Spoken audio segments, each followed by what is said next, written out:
9 bulan nggak USG karena sulit untuk minta surat rujukan ke rumah sakit dari bidan daerah sini. Nggak dikasih. Kendala di biaya, kita keluar dari rumah sakit itu dengan catatan diambil paksa dari pihak keluarga.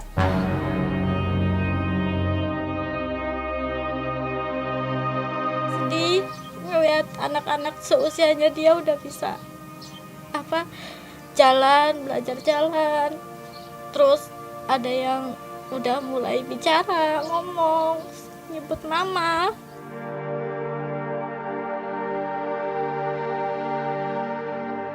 Ya, Bu, jantungnya. Fisioterapi di bagian otak. Oh, bagian otak. Jadi otak sebelah kanan depan. Oh iya, agak mengkerut ya. Tuh. Dia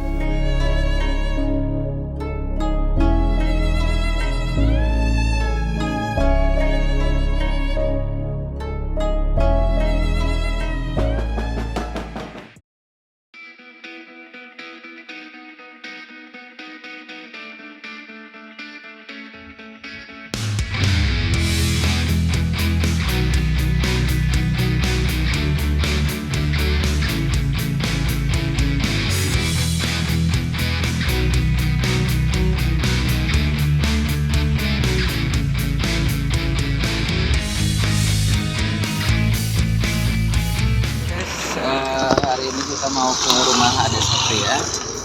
Dia penderita jantung bocor dan beberapa diagnosa yang lainnya. Seperti apa orangnya, seperti apa anaknya, yang jelas pasti sangat layak untuk kita bantu. Ikutin ya. Pustaka bergerak. Ini polisi yang keren. Ada Pak Pol juga di dalam.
Assalamualaikum. Juga kan di rumah Satria. nggak nyasar ya bang ya.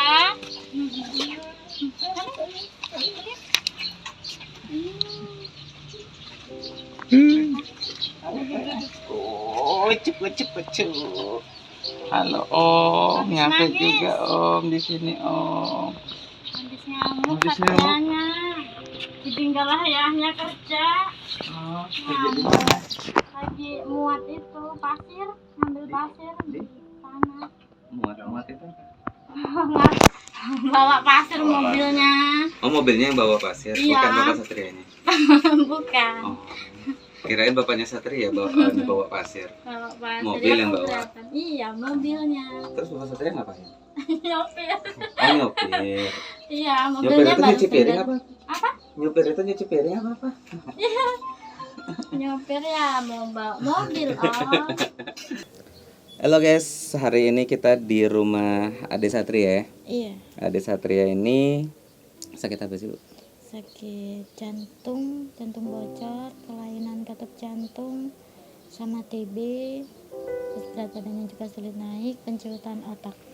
Penciutan otak ya. Bagian depan. Ini anak keberapa, Bu? Anak pertama. Anak pertama. Sedih gak sih? Apa, Bu, yang dirasakan? Kan harapan manusia itu kan pada saat memiliki anak, apalagi anak pertama ya, menginginkan sehat atau apa gitu. Nah, pada saat hamil pada saat hamil tersebut itu kan USG dan lain-lain ya.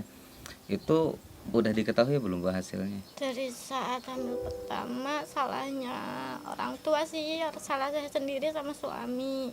Enggak USG dari hamil pertama sampai 9 bulan enggak USG karena sulit untuk minta surat rujukan ke rumah sakit dari bidan daerah sini. Enggak dikasih. Jadi sampai rumah sakit ya sempat disalahin juga sama dokternya karena nggak USG. Jadi lahirnya itu kayak berat badan masih di usia 7 bulan. Tapi normal lahir. Alhamdulillah rujukannya sesar, sampai sana dia bisa normal. Berarti lahiran itu nggak sesar ya? Enggak jadi. Tapi Suratnya ditolak. Oh, suratnya ditolak karena memang bisa normal ya. Iya. Apa namanya, pada saat lahirnya tapi normal ya, bukan prematur ya. Cukup Normal, bulan ya. Cukup bulan. Itu pada saat lahiran apa sih Bu yang terjadi gitu kan? Masuk perina dulu pakai CPAP atau apa, atau normal biasa? Normal ya, normal aja, cuman nggak nangis, langsung dibawa ke inkubator. Kita nggak ketemu sama anak. Berapa lama nggak ketemu sama anak? 1 minggu itu sekali, baru sekali aja. Sedih nggak Bu? Sedih soalnya lah ngeliat anak kayaknya lemes gitu di dalam inkubator karena berat badannya 1,7. Setelah karena kendala di biaya, kita keluar dari rumah sakit itu dengan catatan diambil paksa dari pihak keluarga. Habis berapa Catatannya. waktu itu? Habis itu untuk nebus anaknya itu 1.200.000 karena cowok. Untuk ruangan itu habis sekitar 800. Itu kan ada BPJS kan? Iya, alhamdulillah udah pakai BPJS. Tapi kok masih bayar Bu? BPJS itu berlaku untuk persalinannya aja. Oh, untuk persalinannya aja. Sama kamarnya itu cuman sekitar 2 malam. 2 malam ya. Pada saat itu dokter bilang apa Bu tentang kondisi anak? Ya, kalau untuk kondisi anak sebelum dibawa pulang itu dokter sempat bilang kalau lusa dia nggak bisa minum susu, terus nggak bisa kencing atau pup, nangis, dia terpaksa mau diselang. Terus alhamdulillah aja dia tuh ada mau minum susu, terus alhamdulillah besoknya boleh dibawa pulang, tapi berat badannya itu masih 1,5. Nah, untuk diagnosa nih Bu, nampak diagnosa tersebut itu dokter menjelaskannya pada saat di rumah sakit mana? Pada saat usia berapa gitu? Ketahuan dia punya jantung bocor dan lain-lain. Dari usia 4 bulan, berat badannya masih kecil aja. Saya penasaran, saya bawa ke rumah sakit Mitra Husada Pringsewu. Ketemu sama dokter Agung, terus kata dokternya itu suruh ronsen dulu. Nggak taunya jantungnya bengkak sama paru-paru. Suruh berobat jalan selama 6 bulan. Terus ya alhamdulillah selama 6 bulan kita masih bisa untuk berobat jalan. Selesai, tapi dokter bilang suruh datang lagi untuk bulan depannya untuk melanjut obat yang untuk jantungnya. Tapi kita nggak jadi datang soalnya kendalanya di dananya belum ada. Takutnya kita di sana dirawat ini itu kita belum ada pegangan uang. Nah, jadi di stop. Nah, untuk apa namanya, untuk biaya pada saat berobat itu menggunakan BPJS atau menggunakan apa? Pakai umum. BPJS dia belum jadi belum jadi kayak kartu. Ininya belum aktif ya, ada. jadi pakai umum ya. Iya, Biaya pakai dari umum. mana waktu itu Bu? Waktu itu alhamdulillah ayahnya belum kerja di Teluk, itu masih ada kerja di Teluk, cuman beda bos. Alhamdulillah cukup untuk biaya berobat dia selama 6 bulan.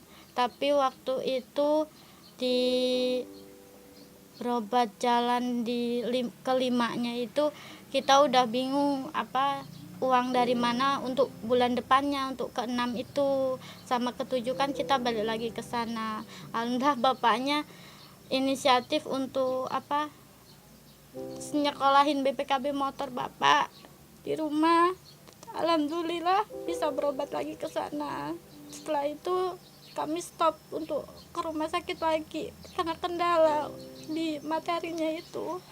Saya kan sedih ya, yang ibu rasakan di saat mengetahui si Satria ini mengalami diagnosa babaranjang. Babaranjang itu kan artinya banyak diagnosa ya. Iya, perasaannya apa ya, sedih ngeliat anak-anak seusianya dia udah bisa apa belajar jalan, terus ada yang udah mulai bicara, ngomong, nyebut mama, sedangkan Satria itu belum bisa, Bang.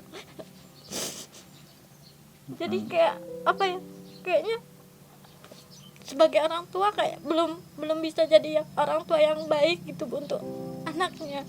Kelanjutannya ke depannya itu gimana, kita masih belum bisa. Tapi kan ini takdir Allah, Bu. Ini ujian untuk orang tua untuk menumpahkan segala rasa sayangnya terhadap anak kan. Nah, untuk saat ini berobat menggunakan BPJS ya? Alhamdulillah sekarang pakai BPJS. Kan menggunakan BPJS kan pengobatan gratis ya Bu ya. Berarti udah mulai berkurang lah ya beban ya. Iya, alhamdulillah. Nah, yang terberat apa sih Bu saat ini Bu? Yang terberat itu kayak apa, kita kesehariannya untuk Satria kayak bedak, kayak pampers, susu, kita pun sampai kembali pakai susu Denkau karena kita belum mampu untuk beli susunya. Kata dokternya susunya itu pediasur komplit, dan adanya juga di Karang itu yang harganya 365.000. Itu untuk kejar gizi ya, untuk kejar tumbuh kembangnya ya. Iya, suruh pakai itu, cuman ayahnya kemarin pulang kerja cuman mampu beli 2 kaleng aja, dan sekarang udah habis. Itu pun seminggu itu 2 kaleng dia. Seminggu 2 kaleng. Iya. Berarti 1 minggu itu kurang lebih sekitar 700.000 ya. Iya, Belum lagi untuk pampers dan lain-lain. Berarti 1 bulan itu bisa menghabiskan anggaran untuk kebutuhan ininya aja 7 kali 4 sekitar 3 juta lebih ya. Iya. Untuk 1 bulan. Belum apalagi Bu? Kan jarak tempuh dari sini ke rumah sakit rujukan berapa jam sih? Berapa kilo sih?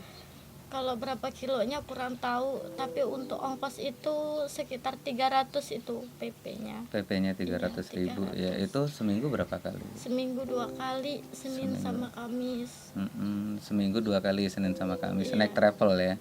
Iya. Seminggu 2 kali berarti 600. Wah, bisa habis 7 jutaan ya Bu ya. Iya. Walaupun ini ditanggung BPJS ya, namanya untuk biaya pengobatannya. Artinya selain dari biaya pengobatan, biaya operasional ya, biaya operasional, biaya untuk penunjang sana-sininya pengobatan. kita. Kalau kita nggak megang untuk kesana juga takutnya ada dadakan apa, kita nggak tahu, bingung kalau nggak pegang uang untuk kesana. Pernah nggak sih Bu mengalami kesulitan di saat menjalani pengobatan gitu? Misalnya pada saat kondisi Satria lagi drop, terus ibu nggak megang uang, bapaknya nggak megang uang, harus Pernah. ngapain? Sampai waktu itu Satria sempet kayak demam waktu pas pulang dari cruising kemarin. Cuman aku nggak bilang sama abang, sempet demam, dia badannya mungkin capek, terus mau kayak ke bidan aja. Aku sempat pinjem sama ponakan, pinjem 50 untuk kita ke bidan berobat. Terus minta obat sama bidan, alhamdulillah dia panasnya turun. Ya kendalanya itu aja sih, kalau pas kita belum pegang uang, takutnya anak kenapa-napa di rumah, kita nggak ada uang pegangan, kita mau ke bidan apa ke klinik juga bingung. Perjuangan tersulit apa Bu? Perjuangan tersulit aku selama berobat Satria ya Ada kejadian-kejadian apa gitu kan yang sehingga ibu tersebut itu harus, ya mungkin pernah jualan atau apa gitu kan? Dulu pernah jualan online, jualan apa aja, sayuran apa pernah. Cuman karena semenjak Satria sakit, kita jadi berhenti karena selalu pengen deket anaknya aja, pengen deket Satria, entah nggak punya apa punya, pengennya deket aja sama Satrianya. Karena nggak bisa ditinggal juga ya Bu? Nggak bisa ditinggal, takut juga kenapa-napa. karena dia kalau nangis nggak ditolongin cepet-cepet juga dia sesek, ngerasa sesek dia. Apa aja sih Bu kejadian yang dialami oleh Satria ini Bu? Kejadiannya Ya kayak sempat kejang atau apa kalau gitu. kejang alhamdulillah nggak Kalau ngelihat pernah. ya Allah di saat membuat kondisi seperti apa gitu yang dikhawatirkan dari ibu gitu dalam ngelihat Satria kayak gini ini. Takut kalau untuk berobat lanjutnya yang di pikiran aku apa ya, takutnya Satria sampai dipasang alat atau apa, pikirannya nggak karuannya ke situ kalau di rumah sakit. Takut aja gitu, anaknya masih sekecil ini udah sana sini rumah sakit, apalagi kalau sampai lihat-lihat pasien-pasien yang lain di sana, rasanya sedih juga kalau anak harus sampai dipasang selang atau segala macamnya. Nah ini kan kalau jantung bocor ini kan biasanya kan kalau nangis di sininya ini legok ya Bu ya. Iya, Kalau ini no legok nggak dia? iya, ada legok dia. Ada legokannya ya. Lemes dia nih. Iya, lemes. Tuh, aduh. Sekarang yang lagi dikejar itu pengobatan apanya Bu? Jantungnya. Fisioterapi di bagian otak Oh bagian otak. Jadi otak sebelah kanan. depan. Oh iya agak mengkerut ya.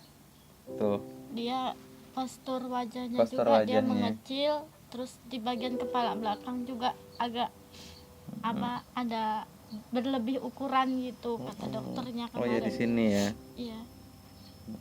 Karena dia masuknya kayak di, kalau anak yang kepalanya besar itu kan hidrosefalus, kalau ini dia ke mikro. Mikrosefali ya. Iya. Ya dampak terburuknya dia nggak bisa ngapa-ngapain, cuman bisanya terlentang tidur, duduk, udah duduk aja pasti didudukin, nggak bisa jalan kalau kita lambat pengobatan. Jadi untuk pengobatan saat ini fisioterapi ya Bu ya. Iya, Fisioterapi fisioterapinya. sama tumbuh kembang. Nah untuk tindakan selanjutnya itu apa Bu? Apakah ada operasi atau apa gitu? Dokter belum ada bicara untuk melakukan operasi sih. Untuk sekarang ke terapinya dulu, nanti setelah terapi baru nanti kita konsul lagi sama dokter di ekonya itu, dokter jantungnya mau ada tindakan apa untuk di bagian jantungnya. Ada harapan ya Bu untuk Harap- sehat ya. Untuk Kata sehat, dokter. alhamdulillah ada harapan yang besar banget sih untuk Satria sehat. Yang penting orang tua sabar sama selalu terus berobat di rumah sakit. Jangan sampai terlambat ya. Iya, Ada nggak Bu pesan-pesan untuk orang tua di luaran sana ini? ada. Untuk orang tua yang anaknya sehat, maksudnya seusia Satria sekitar 2 tahun, kalau bisa jangan terlalu keras sama anak, karena kalau suatu saat anak kita sakit, kita bakal sedih sendiri, berasa salah sendiri, kenapa dulu waktu sehat kita nggak sayang sama anak. Makanya jangan sampai anak itu dikerasin, apalagi sampai dicubit, dijewer dan sebagainya. Karena kalau anak udah sakit, jatuh sakit, kita juga yang bingung. Harapan Ibu ke depan apa sih Mbak Satria? Harapan untuk Satria ke depannya, pengennya Satria cepet bisa aktif kayak teman-temannya yang lain, bisa lari, bisa ngomong, bisa manggil ayahnya dengan sebutan ayah, ibu. Itu harapan aku saat ini Bang. Ada juga yang bilang anak nggak apa-apa, anak kadang ada yang bilang dengan sindiran nggak apa-apa anaknya nakal ini itu dan sebagainya, yang penting nggak sana sini rumah sakit, juga ada yang ngomong. Terus ada juga yang kadang nyeplosin langsung, ada yang bilang anak seumuran segini kok belum bisa apa-apa, pandangannya juga pandangannya juga kayak nggak tepat gitu. Ada yang bilang ngomong sampai ini anaknya kayaknya bakalan buta dan sebagainya. Itu kadang yang bikin sakit hati. Padahal itu nggak kita inginkan ya Bu ya. Iya. Kalau harapan kita mah lahir sehat sempurna ya. Iya, kalau umpama sakitnya itu kelihatan mau masuk ke tubuh Satria, pasti kita hadang. Tapi namanya sakit itu kan datangnya dari yang di atas, kita nggak tahu kapan waktunya. kalaupun bisa minta juga pengennya Satria sehat kayak yang lain. Nah, buat teman-teman semua, jadi walaupun kita tidak bisa membantu secara materi, tapi setidaknya bantu secara dukungan moral.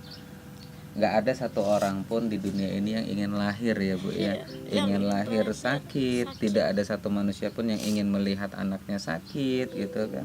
Semua ingin sehat.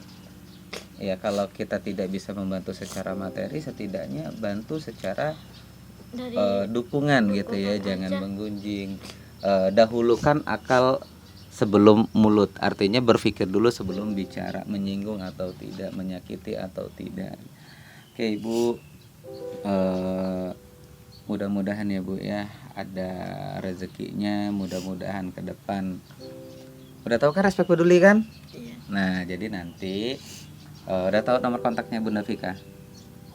Alhamdulillah nyimpen tapi belum ngechat Nah, donasi. jadi nanti kalau kayak nutrisi, susu dan lain-lain, nanti komunikasikan dengan Bunda Vika ya, ya kan? Ya karena kan aku juga nggak tahu gimana-gimananya. Nanti ini masuk list dalam pendampingan kami. Ya Insya Allah kita sama-sama berjuang, Iya. ya. Karena inilah guys pentingnya rumah singgah dan layanan pendamping, karena sebenarnya yang dibutuhkan saudara-saudara kita yang sedang berjuang atau para pejuang kesembuhan tersebut itu bukan hanya uang, bukan hanya dana ya Bu ya, tapi melainkan sebuah pendampingan, dukungan secara psikologis. Karena apabila di rumah sakit anak itu dalam kondisi drop, panik ya Bu ya kalau drop ya di rumah sakit. Panik. Apalagi Atau ya. Nah, jadi sebenarnya tim pendamping itu penting ya Bu ya. iya penting banget Mm-mm. untuk kita tinggal datang udah masuk, udah disuruh masuk aja. Artinya gitu. relawan pendamping itu Iya. sangat penting, apalagi dalam kondisi-kondisi tertentu seperti apa, di saat drop, otomatis kan orang tua pikirannya panik ya Bu ya, kalau nggak ada orang yang nge-backup, bingung, susah gitu kan. Lihat nomor antrian di luar aja nyampe ratusan. Betul, dan juga inilah salah satu pentingnya shelter.